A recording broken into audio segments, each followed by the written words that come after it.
scientist, archaeologist, poet, Athanasius Kirchner is a very fascinating figure because we don't really know a great deal about him. And so his work and his life are a mixture of truth and fiction, and you're not sure what is truth, what is fiction. I think that's the whole point about Kirchner.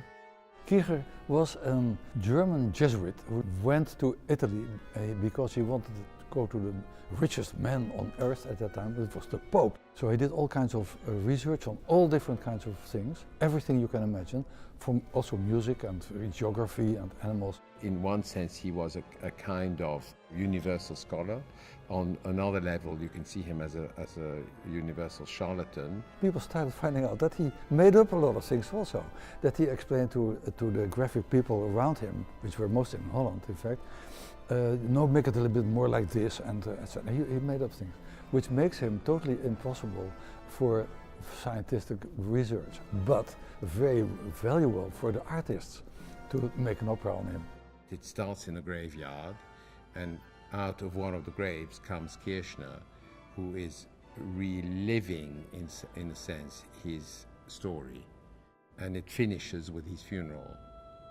The opera finishes with his funeral. So, in a sense, that's kind of a structure for the storytelling. Louis Andriessen is the most important Dutch composer alive.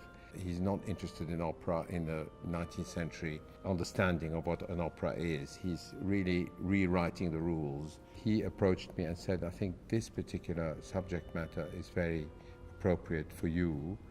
Would you be interested in directing it yourself?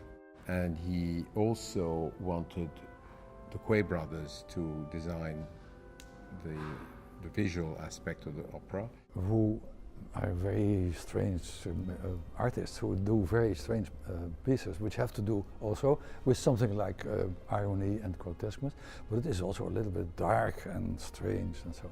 We actually met Louis in the Barbican back in the year 2000. It was a BBC program. Louis came up to us and said, maybe one day we'll work together. I think it was 14 years later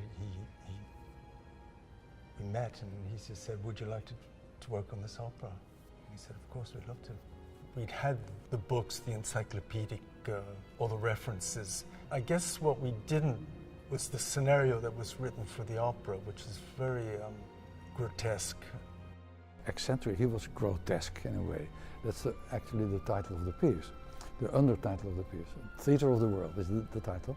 But all is grotesque, from the first note to the last note, also in the music.